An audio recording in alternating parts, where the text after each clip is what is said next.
Hey guys, it's Robin, R.S. Island Crafts, and welcome to my studio.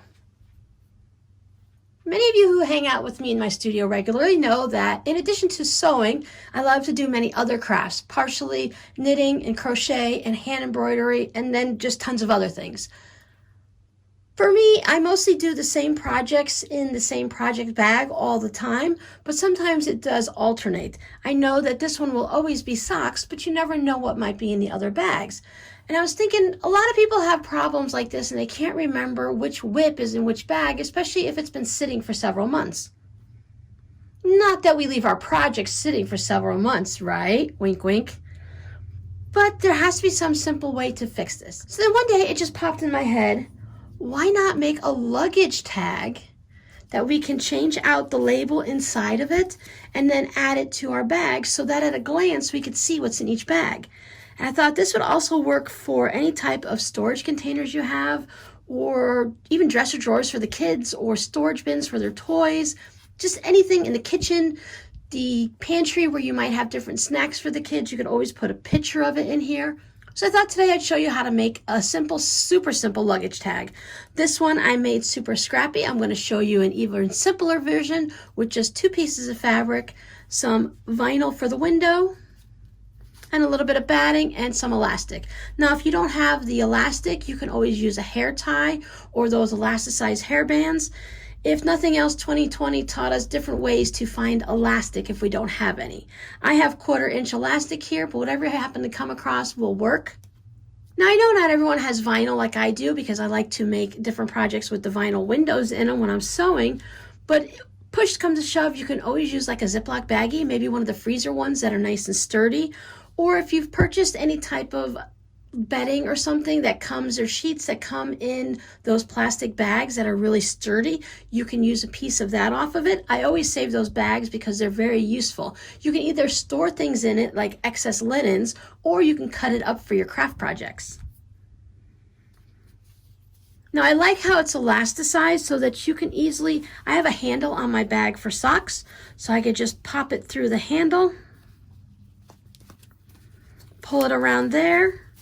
We don't need any special tools. We don't have to make buttonholes. We don't have to use snaps or anything like that. But maybe you have a bag that doesn't have a handle. My drawstring bag doesn't have a handle, but it does have a drawstring, so I can do the same exact thing for this one. See how easy it pops on and off? Perfectly easy for kids and also. Now this one has a handle, but we're going to pretend it doesn't. I just have a safety pin. I can pin it right to the bag, or since this one has a zipper, I can put it in there, and it now becomes my zipper pull. So if there's a will, there's a way. You can find some way to attach it, even if it's just simply with a safety pin. So let's go ahead and get started on a simple luggage tag, or what's in my craft bag. As you see on this one, it is a great scrap project. I went into my 1.5 strip bin and I just pulled out 5 of them. You can use larger strips. You can use 1 piece of fabric. And then I have this fun little fishy and cat fabric for the front. You can use any type of batting that you have. And if you don't have any batting, you can put an extra piece of flannel in there, or you can go ahead and put some fusible stabilizer on the back of your fabrics. And if you have nothing at all, just go ahead with the 2 pieces of fabric. It is still going to work. The vinyl will add a little extra stability to it, and your seam allowances around here, it does make it a little bit sturdier. I'm going to put the measurements down in the description box, but what I've done is I've cut 2 pieces of fabric and I've cut them 3 by 4.5 inches. I'm going to have my tag go this way because that's the way it'll tend to hang off of it. I have it going off the top. I'll show you how to make these little edges in a little bit. But just going to start out with 2 rectangles that are 3 by 4.5. I don't have any interfacing on mine, but if you'd like, you can go ahead and interface them. And I picked a piece of batting that's a little bit larger. So when I go ahead and quilt it, I know I'm going to have extra space all the way around. So sometimes when you're quilting it, your batting will shrink in a little. Now you can do any type of quilting you want, but such a small space like this, I'm just going to add 3 or 4 straight lines of quilting straight down the center. You don't have to put anything on the back. You could quilt it from this side if you prefer. I just go ahead this way and it's not a problem. Just use my regular sewing machine and thread the foot, nothing special, just a few straight lines. If you have some fun fancy stitches and you want to test them out, maybe you have some little X's or some zigzags, or you might have some trees or hearts or arrows or something, you can go ahead and try whatever your machine happens to do, but you really only need a straight line stitching. I set mine at a 2.8-inch stitch length because I don't need it to be super tight. It's just a small little project. You can make marks on it, or you can just go ahead and freeform stitch and just let it go through. If you want to measure to have it perfectly even, or you can use the width of your presser foot. This is going to be on the back of your tag. It doesn't need to be exactly perfect. But of course, if you want to measure everything and mark everything, that is fine. It's your project.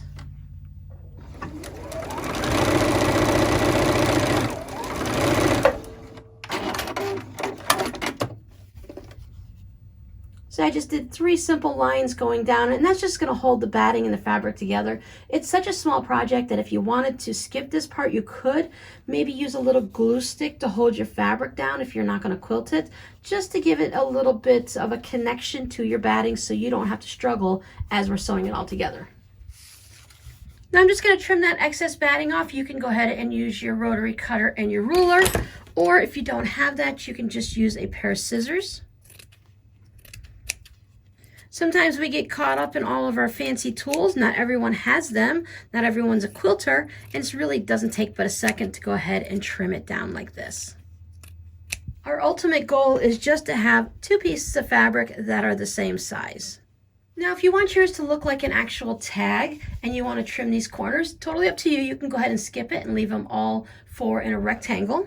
I'm just going to go ahead and mark mine with a pencil because it's going to be in the seam allowance and nobody's going to see it. You can just look at it and decide that if you want your tag just to be about like that. If you'd like to go ahead and skip the measuring it, but I know a lot of us like to measure. So I'm going to go over a 1/2 inch and down about 1 inch.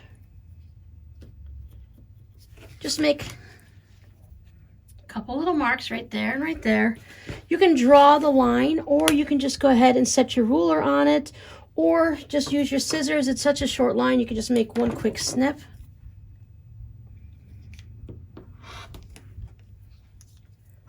Now you can go ahead and measure the other side if you like, or just fold this in half.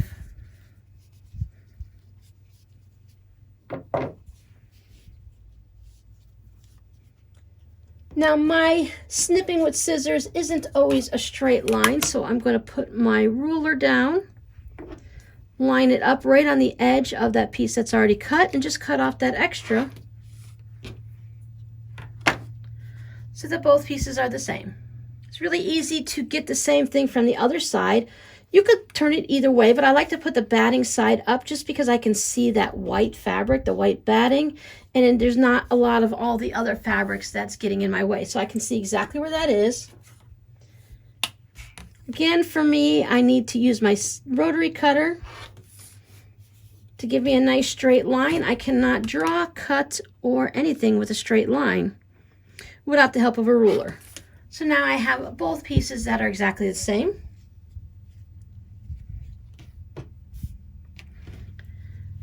My halfway point just happens to be right at that stitching line. I'm going to take my elastic, or whatever you're using for elastic, whether it's a hair tie or it's those, they have the elastic size hair bands and stuff that I've seen people use. There's also the lace that's a little elasticy. And I want to make it so that the loop goes around like this and it doesn't get twisted. I want to lay them side by side on either side of that quilting line that I did. And that's just going to keep having too much bulk if you lay them on top of each other. If I go side by side and I make sure that my loop is inside this part of the fabric, so when I stitch along it and I finish it, it'll be on the top. If I were to lay it down this way, when I stitch around everywhere, it'll get cut off.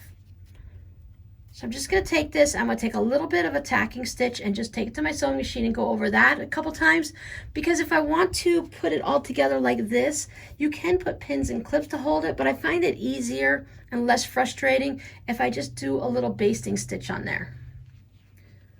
So my basting stitch is about 1/8 of an inch from the end, and that's going to allow it, when I do my 1/4 inch seam allowance, to cover that up so it can't be seen. I seem to have stitched it a little bit crooked. If I can see it when I flip it around the other side, and if I happen to see any of the stitches along here, I can just easily pick those out with a pin or my seam ripper or something like that. So now I'm going to put these right sides together. I still have my piece of vinyl that is sitting to the side, and my vinyl measures 2.5 by 3 inches, but we may have to trim that down when we get to this. My elastic, if I didn't mention it, which I probably forgot, is 6 inches long, but you can use any length you want. You just don't want it too short so that you're able to get your luggage tag through the little loop. So if you just have a shorter hair tie, as long as it has a nice amount of stretch, you'll be okay. I'm going to put a couple clips in to hold this together, just so I don't have to worry about anything shifting. We're going to be stitching around, and then we are going to turn this right sides out, so we need to make sure we leave an opening for turning. Whenever we leave an opening for turning, we need to make sure it's like on an easy flat side. Of course, these are all straight edges, but you don't want to try to turn it through a little spot. And since we have our elastic up here, that just ends up being a little bit more stressful. So I'm going to leave an opening in my bottom area. So I'm going to start stitching right about here, back stitch, and then I will stitch all the way around, 1/4 inch all the way around, and when I get back to here, I'll back stitch again, and that'll leave me a little opening. We don't need a very big opening to be able to turn this right side out. We just need enough room to maneuver. So whenever I'm stitching around a project like this, I do like to drop it down to 2.0 stitch length. When I'm doing 1/4 inch seam around, that just makes the seams here nice and tight, so that as I'm pulling it out, I'm not causing any tension issues and pulling any of the stitches at all. As I was stitching around, I just pivoted at all of my corners, and when I came up to these little points, just pivoted right around. As I said, I backstitched here and there and left this opening. If you made your elastic longer than I've made mine, longer than the 6 inches, you just need to be careful that you don't stitch it down here at the end. So if for whatever reason you needed a longer one, make sure it's all tucked in. You could always pin it in with a little straight pin to keep it out of the way. And the other thing that I did is I backstitched a couple times over the elastic here. This is not really going to get pulled on a lot, but since it is elastic and we're going to be stretching it to put it on and off our bags, I wanted to make sure that it was nice and sturdy there. If you're putting it into the kids' room or something, you want to make sure that if they get a little crazy and start pulling hard on it, that it's going to be sewn in there nicely. We're going to top stitch around it one more time, so there's going to be plenty of time to keep it in there. Now you can trim your seam allowance down a little bit smaller if you want, but what is a good idea is to trim off the excess on your corners just to keep the bulk out of those seams. I don't trim along the bottom at all because I want that extra seam allowance, so that when I go to fold it in and sew it all around at the end, that I don't want to mess with just a little bit of a tiny one. 1/4 inch is already small enough to deal with.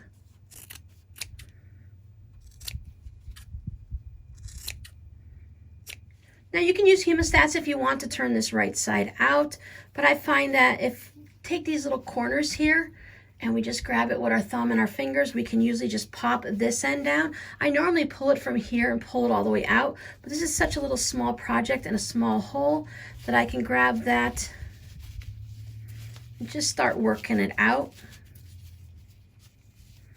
If you pull on the elastic, it's not going to help you too much, but you can help a little bit. I like to use a crochet hook to pop out my corners, so anything that's a little rounded and it's not going to poke through your fabric, you can go ahead and use to pop these corners out. Just run it along on the inside. You see how those edge stitches right there, they just pop right out for you. Grab these little bottom corners. You have a little bit less to work on here, but it's okay, you can get it.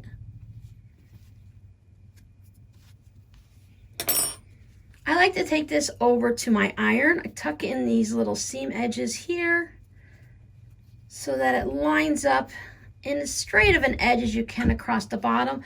I'll hit this with a good steam of the iron, being careful that I stay away from the elastic.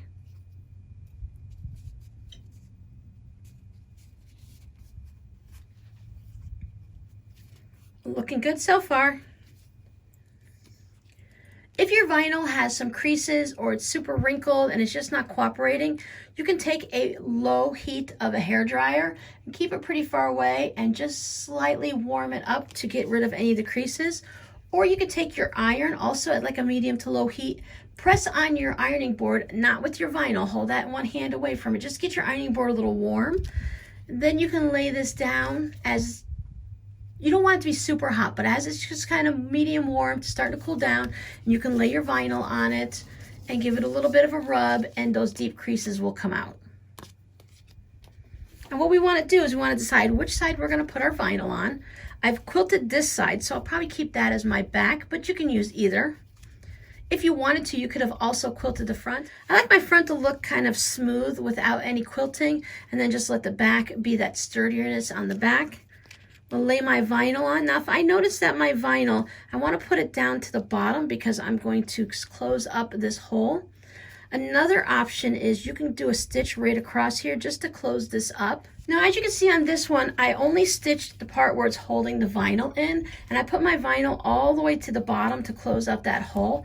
But what I'm going to show you on this one is I'm going to top stitch all the way around to close up that hole and to give this that extra durability where the stitching has gone across that elastic one more time.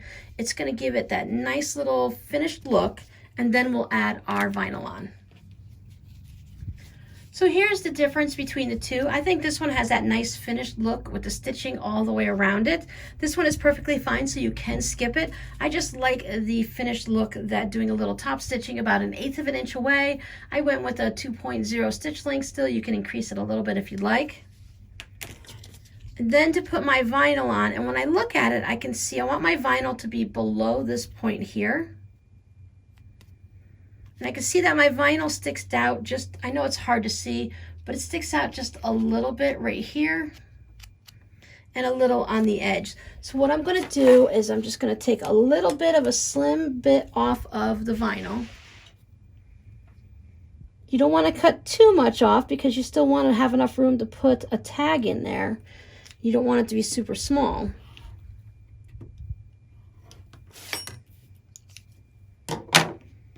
I probably trimmed off maybe just 1/8 of an inch from either side. Kind of see the little bits. Vinyl's only tricky because you can't really see it, so it makes it a little bit harder when you're working with it. But now when I lay it down, it looks pretty good. And the other thing I like to do is I like to just curve my edges just a little bit, because I just don't like those little pointy bits that stick out. You could totally skip this step, it's not necessary.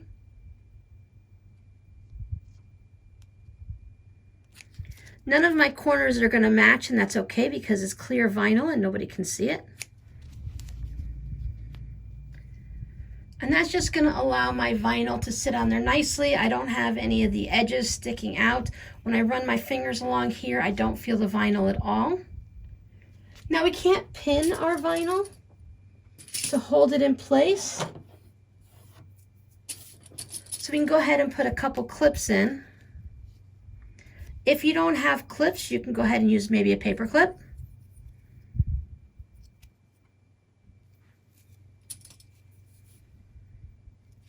I just don't want it to shift as I'm stitching it down. This is the standard presser foot that comes with my sewing machine. I can stitch the vinyl with this, but I find that it has the slightest bit of a drag.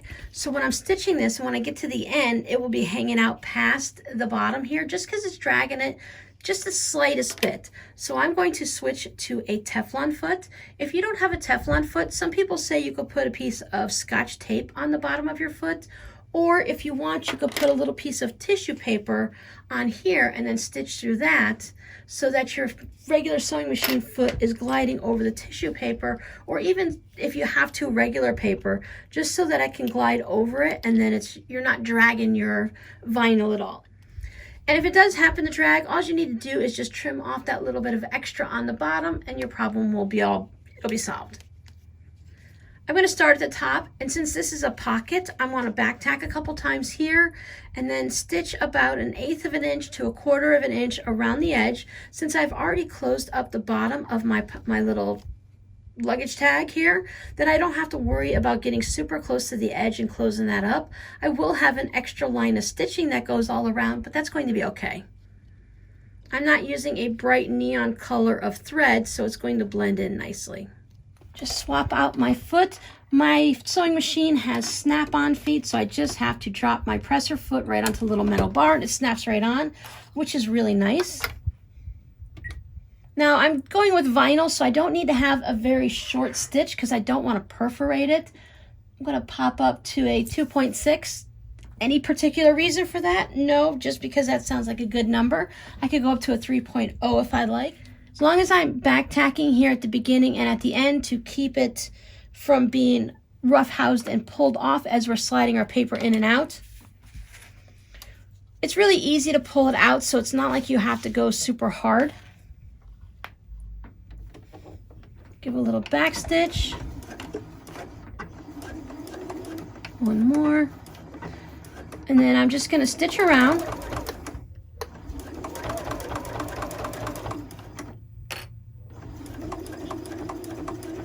And when I get down to that corner, since I curved mine, I'm just going to curve around that corner a little. If you've left yours pointed, then you'll just pivot. If you want, you can maybe just curve the top, or you can always trim it after we stitch it. That's what I did with this one. I noticed that the corners were pretty pokey, so I trimmed it after I stitched it. I'm not trying to match the stitching I already have.